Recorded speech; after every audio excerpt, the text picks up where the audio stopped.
Good morning everyone. मेरा नाम निशिकांत शुक्ला है। मैं पंडित रामजी लाल में रसायन विज्ञान प्रवक्ता के रूप में कार्यरत हूँ। मैं आप लोगों को रसायन विज्ञान की कुछ महत्वपूर्ण बातें बताने जा रहा हूँ। देखिए, जैसा कि आप लोगों को अवगत होगा कि उत्तर प्रदेश माध्यमिक शिक्षा परिषद ने NCERT द्वारा निर्धारित जो पाठ्यक्रम था उसका अनुसरण किया है, और जो केमिस्ट्री का इतना ब्रॉड सिलेबस था, अभी तक आप लोग देख रहे थे केमिस्ट्री का बहुत ही ज्यादा ब्रॉड सिलेबस था। उस ब्रॉड सिलेबस को जो NCERT है उसने काफी रिड्यूस, उससे काफी कोर्स रिड्यूस कर दिया है। तो अब आपको मात्र केवल 10 चैप्टर पढ़ने हैं केमिस्ट्री के, और उन 10 चैप्टर को पढ़कर आप अच्छे से अच्छे अंक प्राप्त कर सकते हो। पहले होता क्या था कि पहले इतना ज्यादा ब्रॉड सिलेबस था, तो रात दिन जब लड़का एक कर लेता था, रात दिन लड़का मेहनत करता था, रात दिन पढ़ता था, तब जाकर उसके कहीं अच्छे नंबर आ पाते थे। तो उसमें कुछ हमारे जो बच्चे जो जिनकी पढ़ाई थोड़ी कमजोर होती थी, वो बच्चे कभी अच्छे नंबर नहीं ला पाते थे। इन सब चीजों को देखते हुए NCERT ने क्या किया, सिलेबस काफी कुछ रिड्यूस कर दिया है। तो अब सिलेबस हो गया है काफी कम। यदि बच्चे चाहें तो जो कमजोर बच्चे भी हैं, वो अगर चाहें तो वो भी इस सिलेबस से अच्छे अंक प्राप्त कर सकते हैं। बस करना क्या है, उन्हें थोड़ी सी मेहनत और करनी है। जो मेहनत कर रहे थे उससे थोड़ी सी मेहनत और करनी है, और इतना कम सिलेबस है कि आप इसको आराम से, अगर कोई भी बच्चा चाहे तो आप अपने केमिस्ट्री सिलेबस को 1 साल में 3 बार पढ़ सकते हो। इतना कम सिलेबस हो गया। इस सिलेबस में अब ज्यादातर आप लोगों को थोड़ा सा फोकस करना पड़ेगा न्यूमेरिकल पोर्शन पे, क्योंकि हमारा न्यूमेरिकल पोर्शन जितना अच्छा होगा, न्यूमेरिकल पोर्शन जितना ज्यादा से ज्यादा हम स्ट्रांग कर लेंगे, पेपर में अंक लाना उतना ही आसान हो जाएगा। तो हम लोगों को सबसे ज्यादा न्यूमेरिकल पोर्शन पे फोकस करना है। केमिस्ट्री में न्यूमेरिकल के आप लोगों को जैसा कि ज्ञात होगा कि 3 चैप्टर आपके न्यूमेरिकल के रखे गए। एक तो विलियन चैप्टर जो बहुत ही महत्वपूर्ण है। देखिए, पहले का जब सिलेबस था तो विलियन चैप्टर से न्यूमेरिकल कम आते थे। विलियन चैप्टर आपके जो आपका एग्जाम होता था उस पेपर में मात्र 5 नंबर का पूछा जाता था। अब उस नंबर को इंक्रीज कर दिया गया। अब विलियन चैप्टर से आपके पेपर में 8 नंबर के क्वेश्चन आएंगे। तो विलियन चैप्टर अब आपका काफी महत्वपूर्ण हो गया है। विलियन चैप्टर के न्यूमेरिकल आएंगे, और विलियन चैप्टर के बाद में विद्युत रसायन चैप्टर है उसके न्यूमेरिकल आएंगे, और उसके बाद में आपका रासायनिक बलगतिकी है उससे न्यूमेरिकल आएंगे। तो इन 3 चैप्टर के न्यूमेरिकल को हमें बहुत अच्छे से पढ़ लेना है, क्योंकि हमें ज्ञात है कि इन्हीं 3 चैप्टर से न्यूमेरिकल पूछे आएंगे, जिसमें से सबसे ज्यादा संभावना किससे होती है, विलियन चैप्टर के। और विलियन चैप्टर के बाद में आपका विद्युत रसायन चैप्टर, विद्युत रसायन चैप्टर में नष्ट इक्वेशन वगैरह के न्यूमेरिकल पूछे जाते हैं। और अगर हम बात कर लें रासायनिक बलगतिकी की, तो रासायनिक बलगतिकी में जैसा आप लोग जानते हो कि सबसे ज्यादा प्रथम कोटि की अपक्रिया के न्यूमेरिकल पूछे जाते हैं। तो हम लोग सबसे पहले विलियन चैप्टर आज स्टार्ट करेंगे और विलियन चैप्टर की कुछ न्यूमेरिकल देखेंगे। तो न्यूमेरिकल देखने के लिए या न्यूमेरिकल लगाने के लिए सर्वप्रथम हम लोगों को कॉन्सेप्ट क्लियर होने चाहिए। तो जैसा आप लोगों को पता है कि इतना समय बीत चुका है, तो आप लोगों ने काफी हद तक इसका कॉन्सेप्ट क्लियर कर लिया होगा। अब एक मात्र हम रिवीजन क्लास के तौर पे इस क्लास को डाल रहे हैं, ताकि आप लोगों को एक बार रिवाइज कर दिया जाए सारे न्यूमेरिकल्स का, तो आप लोग आने वाले एग्जाम में बेटर कर सको। तो देखिए, सबसे पहले अगर हमें न्यूमेरिकल लगाना है तो एक बार हम लोगों को जो हम लोगों ने इस चैप्टर में फार्मूले पढ़े हैं उन फार्मूलों को रिवाइज करना होगा। उन फार्मूलों को एक बार रिवाइज कर लेंगे, फिर उसके बाद में न्यूमेरिकल हम लोग लगाएंगे। ओके, रुक जाओ। विलियन चैप्टर के न्यूमेरिकल में आप लोगों को इन फार्मूलों को अपने दिमाग में एकदम कंठस्थ कर लेना है, दिमाग में एकदम भर लेना है। अगर ये फार्मूले आपके दिमाग में हैं तो विलियन चैप्टर के जो सांद्रता वाले टॉपिक के जितने भी न्यूमेरिकल हैं वो सारे न्यूमेरिकल आप लोगों को आसानी से आ जाएंगे। जैसे इसमें सबसे पहले हम फार्मूले की बात करते हैं कि W/W परसेंटेज। यदि आपसे पूछा जाए W/W परसेंटेज का अर्थ क्या होता है, तो हम लोग इस पे बात करेंगे कि W/W परसेंटेज क्या कैसे निकालते हैं। तो किसी भी विलयन के कोई भी विलयन हो, उसके 100 ग्राम में, किसी विलयन के 100 ग्राम में उपस्थित विलेय पदार्थ का जो भी ग्राम में द्रव्यमान होगा, किसी विलयन के 100 ग्राम में विलेय पदार्थ का जो भी ग्राम में द्रव्यमान होगा, उसी को हम लोग कहते हैं W/W परसेंटेज। इसको समझने के लिए एक एग्जांपल ले रहे हैं। जैसे मान लीजिए आपको दिया है 5% ग्लूकोज विलयन, 5% ग्लूकोज विलयन आप लोगों से 5% ग्लूकोज 5% ग्लूकोज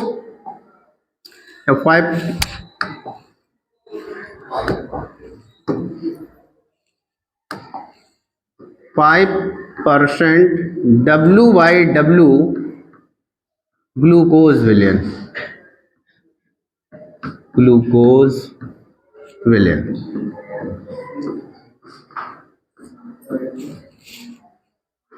5% W/W ग्लूकोज विलयन से आप क्या समझते हो? तो इससे आप क्या समझोगे कि 100 ग्राम विलयन में 100 ग्राम विलयन में 5 ग्राम ग्लूकोज उपस्थित है। इसी प्रकार से यदि आपसे कह दिया जाए 11% W/W सुक्रोज सॉल्यूशन, ये आपसे पूछा जाए कि इससे आप क्या समझते हो? 11% W/W सुक्रोज सॉल्यूशन या सुक्रोज विलयन से आप क्या समझते हो?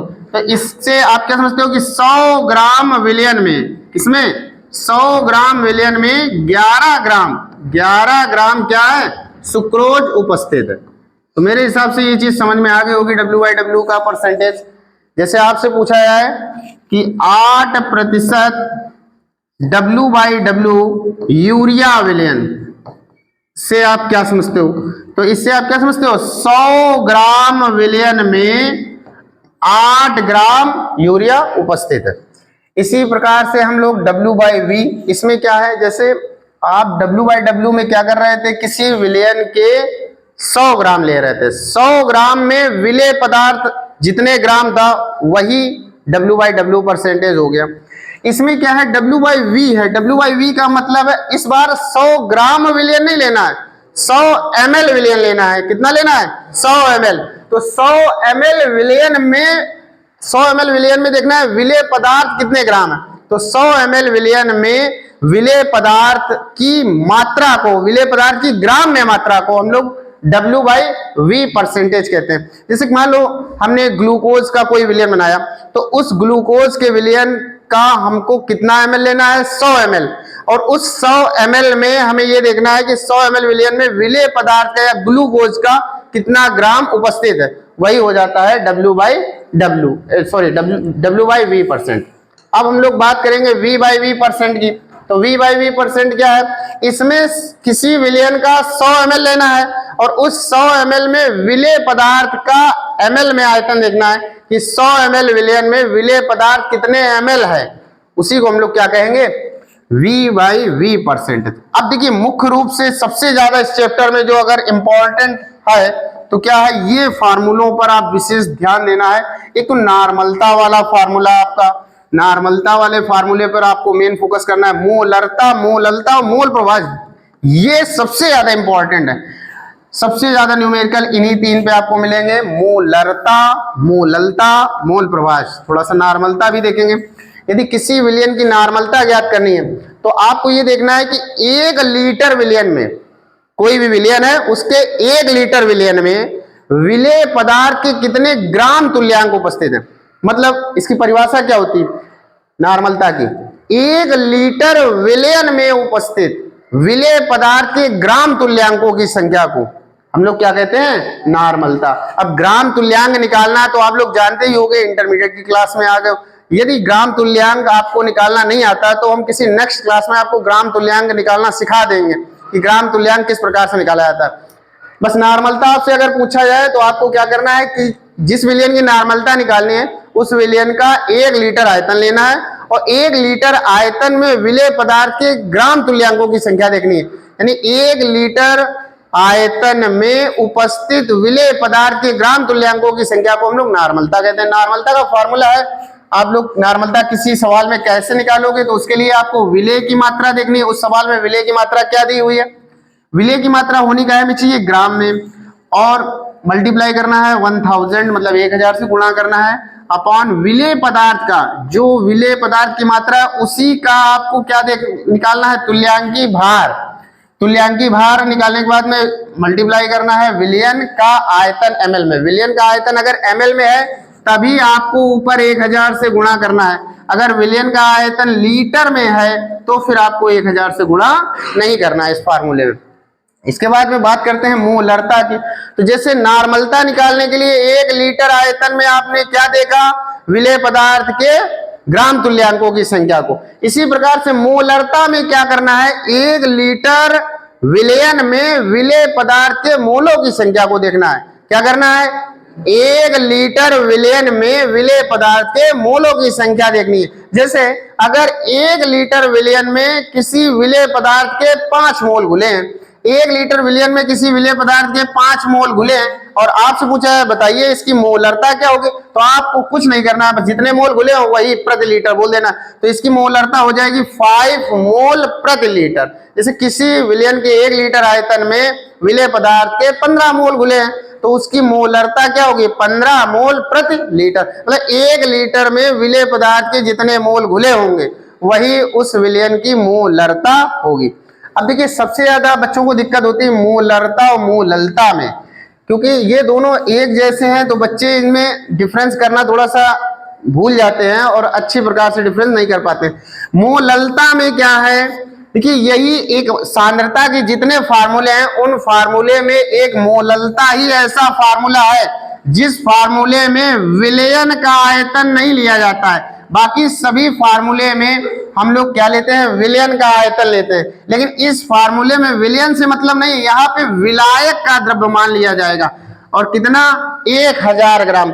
1000 ग्राम विलायक में या 1 किलोग्राम विलायक में, 1000 ग्राम विलायक अथवा 1 किलोग्राम विलायक में उपस्थित विलेय पदार्थ के मोलों की संख्या को हम लोग क्या कहते हैं, मोललता।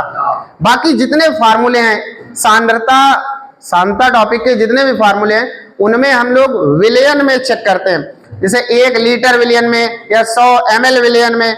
बाकी सभी फार्मूलों में जो हम लेते हैं विलयन का आयतन, लेकिन यही एक ऐसा फार्मूला है जहां विलयन की बात ना करके विलायक की बात की जाती है। यहाँ पर बताया जाता है 1 किलोग्राम विलायक में अथवा 1000 ग्राम विलायक में उपस्थित विलेय के मोलों की संख्या को हम लोग क्या कहते हैं, हाँ, मोललता। मोललता मतलब किसी विलायक के 1 किलोग्राम अथवा 1000 ग्राम में, किसी विलायक के 1 किलोग्राम अथवा 1000 ग्राम में उपस्थित विलेय पदार्थ के मोलों की संख्या को हम लोग क्या देते हैं, मोललता। अब बात करते हैं मोल प्रभाज की। हम लोगों को समझना है मोल प्रभाज। तो मोल प्रभाज क्या होता है, देखिए विलयन बनाने के लिए आप लोगों को 2 चीजें चाहिए, बिना 2 चीजों के विलयन संभव नहीं है। एक कंपोनेंट जो दूसरे कंपोनेंट में घुल जाता है, जो घुलता है, जो कम मात्रा में होता है वो विलेय होता है हमारा, और जो नहीं मतलब जिसमें घुलता है उसको विलायक कहते हैं। जैसे आपके घर में मान लो कोई रिश्तेदार आ गया, तो रिश्तेदार जब आएगा तो आप रिश्तेदार को शरबत बनाकर दोगे, तो शरबत कैसे बनाते हो, क्या 1 किलोग्राम चीनी में आधा लीटर पानी मिलाते हो, तब तो शरबत बनेगा नहीं, तब तो जलाव बन जाएगा। यदि आपको शरबत बनाना है यानी विलयन बनाना है तो उसमें क्या करोगे आप लोगों को करना यह है कि पानी ज्यादा लेना है और चीनी कम लेनी है। तो जो कम मात्रा में होता है वो विलेय होता है, जो ज्यादा मात्रा में होता है वो विलायक होता है। तो विलयन बनाने के लिए 2 कंपोनेंट की आवश्यकता होती है, 2 घटकों की आवश्यकता होती है। एक होता है विलेय और एक कौन होता है, विलायक। तो अगर हमने कोई भी विलयन बनाया है उस विलयन में उपस्थित कम से कम 2 कंपोनेंट तो होंगे, क्योंकि विलयन बनाने के लिए कम से कम 2 घटकों की आवश्यकता होती है। 2 घटक से ही आप विलयन बना सकते हो, और ज्यादा से ज्यादा आप जितने चाहो उतने घटक, लेकिन कम से कम कितने, 2। तो 2 घटक से मिलकर कोई विलयन बनता है, और उस विलयन में किसी एक घटक का आपसे मोल प्रभाज पूछे तो आप मोल प्रभाज कैसे निकालोगे। तो उसके लिए एक सिंपल सा फार्मूला ये है कि जैसे किसी भी विलयन में उपस्थित किसी भी घटक का अगर आपको मोल प्रभाज निकालना है तो उसके लिए आप क्या करना है कि विलयन में उपस्थित किसी एक घटक के मोल और उसमें आपको भाग देना है विलयन में उपस्थित संपूर्ण घटकों के मोल का भाग देना है। जैसे मान लीजिए हम कोई एक विलयन बना रहे हैं, मान लीजिए ये इसमें कोई विलयन बना रहे हैं, इसमें कोई पदार्थ ए है, पदार्थ ए, कोई पदार्थ ए है, इसके हम इसमें स्मॉल n मोल डाल रहे हैं। कितने मोल डाल रहे हैं? और एक कोई पदार्थ हमारा बी है, एक कोई पदार्थ कौन सा है? बी, इसके हम कितने मोल डाल रहे हैं? कैपिटल N मोल डाल रहे हैं। और इसमें हम ये जो विलयन बना है इसमें हमने क्या किया? पदार्थ ए के स्मॉल n मोल डाले हैं और पदार्थ बी के हमने कैपिटल N मोल डाले। अब इस विलयन में, ये जो विलयन तैयार हुआ है, इस विलयन में अगर हम ए का मोल प्रभाज पूछे आपसे, किसका? ए का मोल प्रभाज, तो ए का मोल प्रभाज हम लोग कैसे निकालेंगे?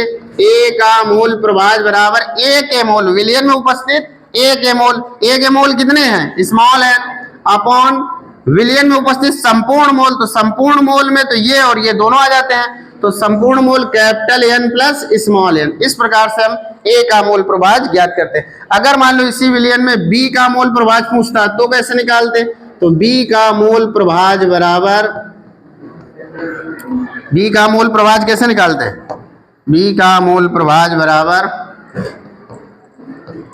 बी के मोल, तो बी के मोल कितने हैं बेटा? Capital N upon total mole, total mole है आपके capital N plus small n। जैसे मान लीजिए सपोज दैट एक हम लोग एक विलयन और बना रहे हैं। देखिए मान लीजिए ये एक विलयन, इसमें हमने पदार्थ P डाला, P के हमने X मोल डाले, एक पदार्थ हमने Q डाला, इसके हमने Y मोल डाले, और एक पदार्थ R डाला, इसके हमने Z मोल डाले। अब हम इस विलयन में आपसे पूछ रहे हैं P का मोल प्रभाज ज्ञात कीजिए, तो P का मोल प्रभाज क्या होगा? P का मोल प्रभाज बराबर होगा P के मोल, तो P के मोल कितने हैं बेटा? X अपॉन टोटल मोल कितने हैं? X प्लस Y प्लस, तो X plus Y plus Z। इस प्रकार से हम मोल प्रभाज निकालेंगे। अब देखिए जैसे अगर हमें मान लो Q का मोल प्रभाज निकालना है, तो Q का मोल प्रभाज बराबर, Q का मोल प्रभाज बराबर क्या होगा? Q के मोल, तो Q के मोल कितने हैं? Y अपॉन टोटल मोल कितने हैं? X plus Y plus Z। इसी प्रकार से R का, तो आपके समझ में आ गया होगा मोल प्रभाज हम लोग कैसे ज्ञात करते हैं। अब देखो बच्चों को समस्या आती है, मोल प्रभाज तो समझ में आ गया, लेकिन अगर बच्चों को मान लीजिए इसमें मोल निकालने हैं, मान लो सवाल में मोल नहीं दिया होगा और आपको मोल निकालने हैं, तो मोल कैसे निकालते हैं? तो मोल को निकालने के लिए एक फार्मूला होता है, मोल बराबर होता है बेटा मात्रा, पदार्थ की मात्रा, जो भी पदार्थ की मात्रा दी वो मात्रा में उसी पदार्थ के अणुभार से भाग देना होता है। तो मात्रा बटे अणुभार करके हम लोग किसी भी पदार्थ का मोल प्रभाज निकाल लेते हैं।